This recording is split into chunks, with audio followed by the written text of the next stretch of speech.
Terracotta in Architecture, Part 2. The origin of the crude manufacture of terracotta having been lost in the mazes of the past, we can only conjecture when it first lent itself to the tools of the modeler, or who first fashioned the bas relief or bust.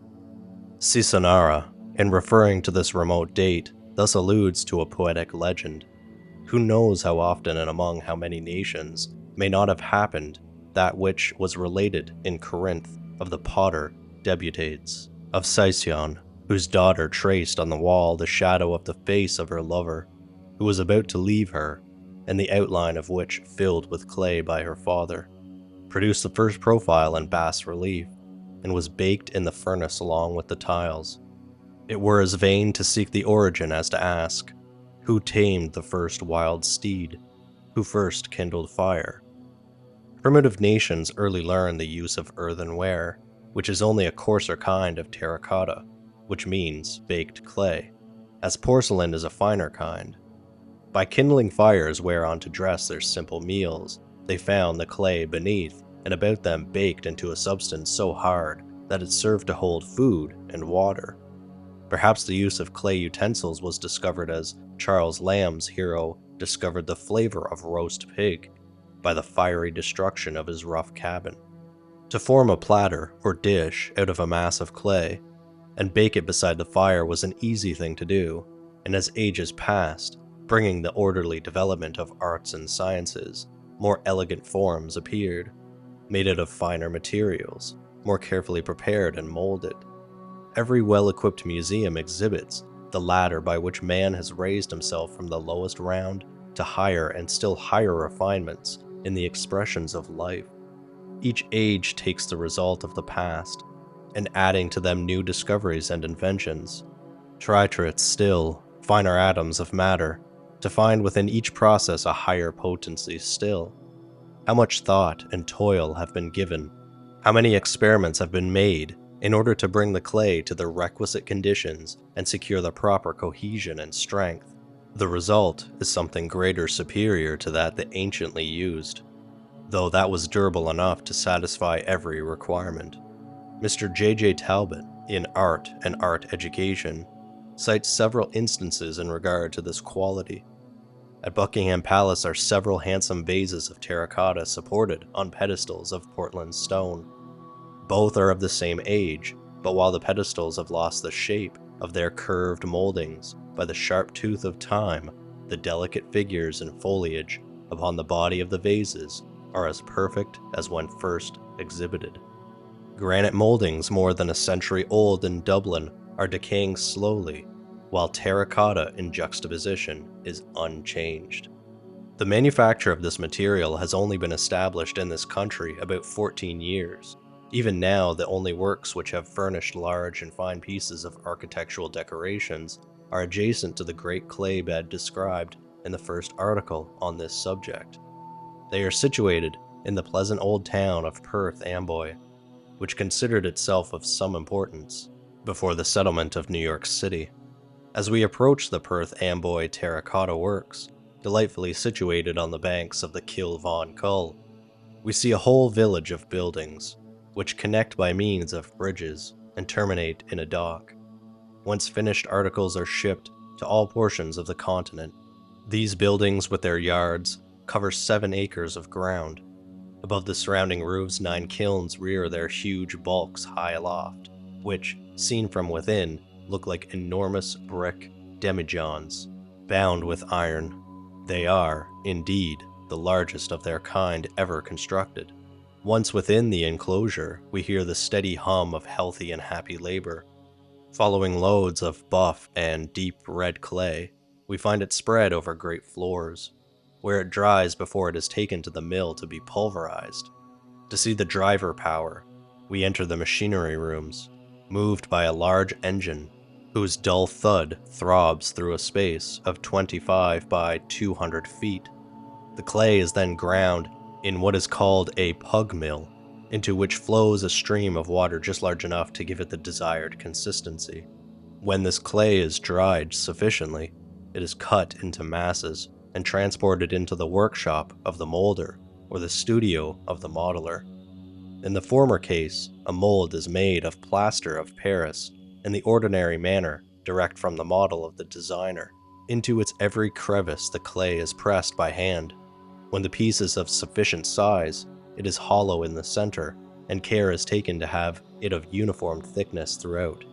One of the most graphic pictures shown to the visitor is the room where these molds are made, an operation requiring much skill and dexterity.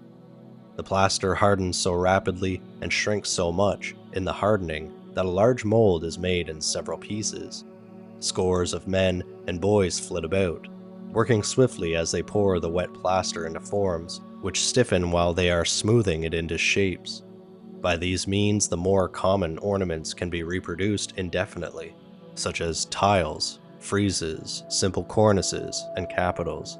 But the real beauty of terracotta consists in the ease with which it lends itself to the skill of the modeler.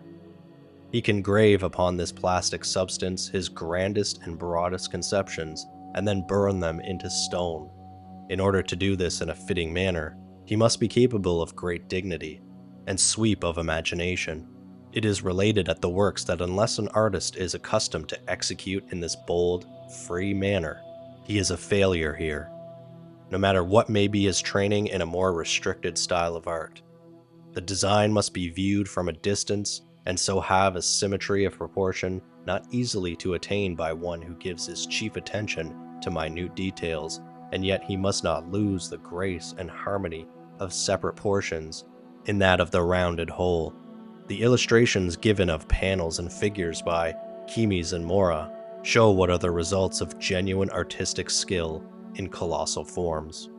Whether modeled or molded, the pieces must be dried just sufficiently to give them the right texture. Too wet, and they crack in the kiln. Too dry, and they crack even before burning.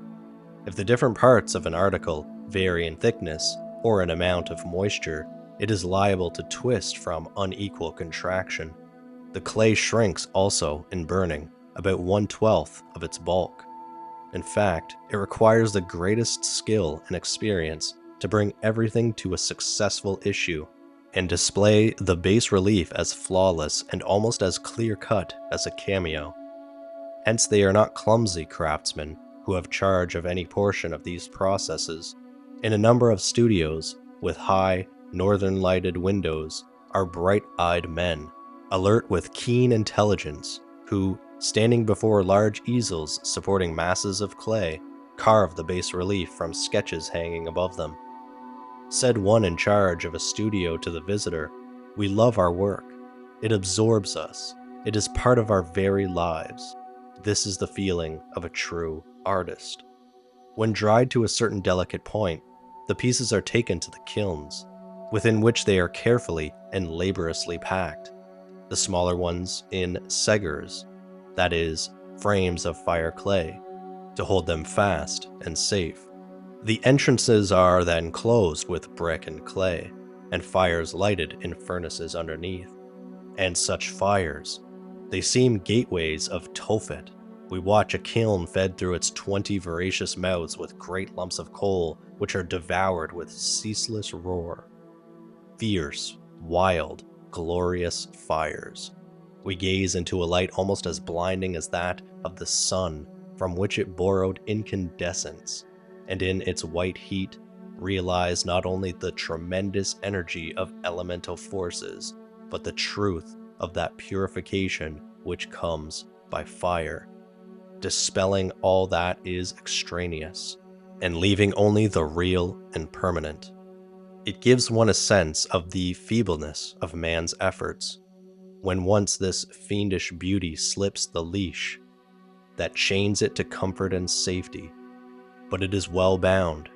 Swarthy men, day and night, flit from door to door, feeding the fiery dragons and clanking the irons that hold them fast. For a few days they give the monsters all that is needed to fuse the damp clay in their mighty fastnesses into the semblance of a rock, more enduring even that molten by fervent heat evolved by nature's primeval forces.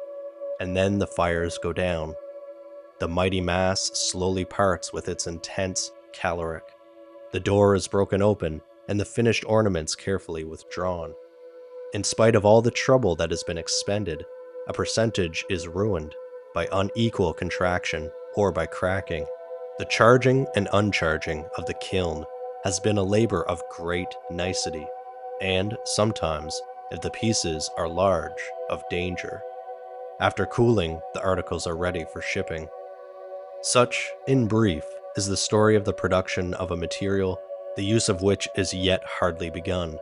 All over the congeries of buildings which have grown up with a recent date, in answer to the demands of the age, we witness the various stages of labor, in which use wreaths itself with the blossoms of beauty. Old, dead mineral debris, the dust or mud under our feet, is mixed, ground, moistened, carved, and baked, till, by the informing power of man, shaping a form which first existed within his own imagination, the ideal becomes the real. It is forced, therefore, to express his science, his art, his sense of fitness, of harmony and refinement, until it is an embodiment of the wit and wisdom of the century. The use of this material in the United States dates back only a short period. Its growth is coincident with that of the pottery which has been described. Tiles, firebrick, and simple ornaments are furnished by potteries in Ohio, Massachusetts, New Jersey, and on Long Island. The best clay comes from the bed at Perth Amboy. Its revival as an architectural decoration has begun, and architects are now introducing it into plans of public buildings. As our people learn to appreciate artistic beauty, in place of the merely stereotyped and meretricious, there can be no doubt that some material of this kind will be found to vary the monotony of brick, brown stone, and marble. Among buildings already completed or soon to be finished, in which terracotta from the Perth Amboy Works is freely employed, are the Schofield Building, Cleveland, Ohio, the Buffalo Board of Trade, Buffalo, New York, the Capitol at Albany, the Hall of Long Island Historical Rooms in Brooklyn, the Pennsylvania Railroad Station in Philadelphia, and the Metropolitan Opera House, now in process of construction in New York City. The entire walls of the latter will be of the same material, in light buff, with 4 panels over the main entrance, representing pairs and groups of youths singing and dancing, with various instruments of music. The Pension Building at Washington, D.C., an immense structure, will soon be built, also of brick and terracotta. The plans show it will be one of the noblest project structures of the country. The greatest use of this material as a decoration and architecture, however, which is yet to be made here, is in the Produce Exchange of New York City. This magnificent gateway, through which the tides of commerce ceaselessly ebb and flow, will not be finished before the spring of 1883, if as soon as that. Yet through the courtesy of the building committee of the Exchange, of the Perth Amboy Terracotta Company, and the architect, G.O.B. Post. Unsure what that first part is. Maybe someone in the comments can describe what that is. G.O.B. Post. Anyways, reading on. The Continent is able to lay before its readers illustrations of some of its decorations while they are fresh from the kilns. In the address of the Honorable A.S. Sullivan at the laying of the cornerstone of the Exchange, June 6, 1882, the following sentences occur. The structure which is to crown these foundations will work an epoch in the advance of art in our beloved city. New York should have no honors so costly, but she will lay them at the feet of architects, who will build the city up to the finest conceptions of use and beauty. It is of interest, then, to describe the edifice in which it is soon to be established. In dimensions, this structure will cover a parallelogram of about 150 by 300 feet, and will be, when finished, 112 feet in height. It is situated on the southeastern or lower corner of Whitehall and Beaver Streets. With its site, it will cost $3 million. In style of architecture, the building is a modified Renaissance, fireproof in construction, being made of brick, stone, iron, and terracotta. The tower on the southeast will be 240 feet in height.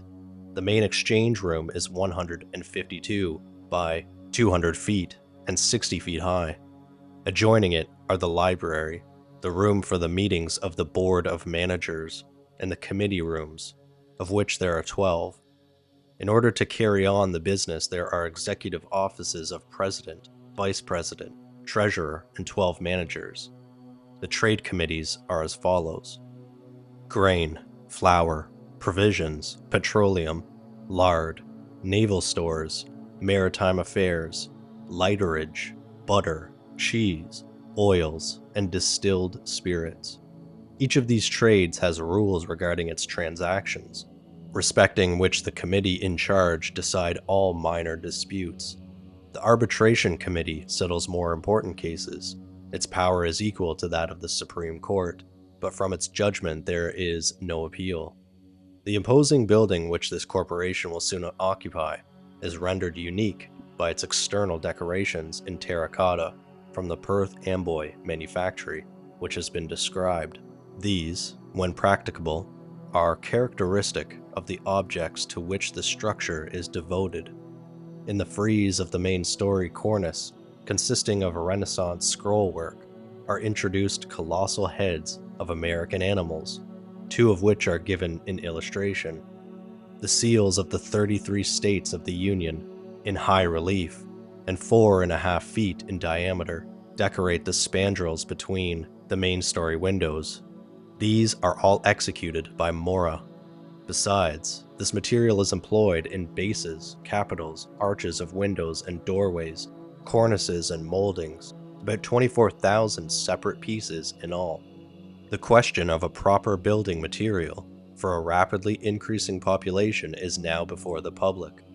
Monarchs of the forest, the results of the slow growth of leisurely ages, which so long proudly sheltered countless acres of virgin soil, fall in serried ranks before the woodman's axe, while no skill can increase the measured growth of their successors. The treeless prairies of the West slowly robe themselves in garments of waving green. Meanwhile, the swiftly gathering settlers cannot delay, and art must supersede the slow processes of nature. Then, too, the fierce conflagrations to which wooden buildings are subject, exciting horror at past calamities and apprehension for future ones, teach the absolute necessity of fireproof substances. Iron, stone, brick, and terracotta offer themselves as substitutes for wood, and each has its special claim to merit. In case of the latter, they have been proven in the remains of edifices constructed more than 20 centuries ago. There is no question, but we are at the beginning of an era in which this art industry will be employed in untold ways and forms. For the dignity of a great race demands that its power shall be conserved and directed into channels commensurate with its resources. As a nation waxes strong, it seeks expression in forms of art, grand and inspiring as its genius can evolve. Every movement exhibits not only its present condition, but its lines of thought and aspiration. In this country, shoddy textures and materials are passing away with the youthfulness which gave them creation and furnished their apology. The era of the cheap, the flimsy, the gaudy, and constructive material, as well as in vesture and decoration, is gradually disappearing with American immaturity. The spirit of the age, unquenchable as volcanic fires, deepens. Heretofore, it was naturally broad and shallow, following the conflagration of a continent of magnificent distances. It now gathers itself up, however, for better work whose permanence shall finally equal its excellence. It maketh and unmaketh, mending all. What it shall do is better than hath been. Slow grows the splendid pattern that it weaves its wistful hands between. The result of this slow growth will be artistic as well as enduring. The love of building, which man shares with the ant and the beaver, has grown from an instinct into an intuition, in which his love of proportion, of harmony, and of beauty is the measure of his unfolding. The love of the permanent will gradually take the place of that feverish thirst for change which is now so generally characteristic of us as a people. The spirit which now pushes westward in search of the new will lose its force in the more settled parts of the country, and our restless lives may absorb some elements of peace. With the accumulation of wealth and consequent leisure, man will gather the products of the far ends of the earth, metals, curiously carved and beaten, precious stones and gems, cut by cunning workmen. Especially will he delight in those various forms of terracotta and porcelain, which so readily obey the imagination and skill of the designer. In proportion to his development, he will seek original forms, both in decoration and architecture, for he cannot be trammeled by the genius of the past, that brilliant beacon set in a vanishing twilight. As the morning breaks, ushering in a fuller, richer civilization, utility at first clamors for universal service. Under her reign, inventions decrease labor, while they increase its results. Soon, beauty comes forward to lend her grace, and witchery to soften the crudities of her predecessor, and social life grows rounded and harmonious. Private dwellings and public edifices alike become visible signs of the habits, the refinements, and even the religion of their builders.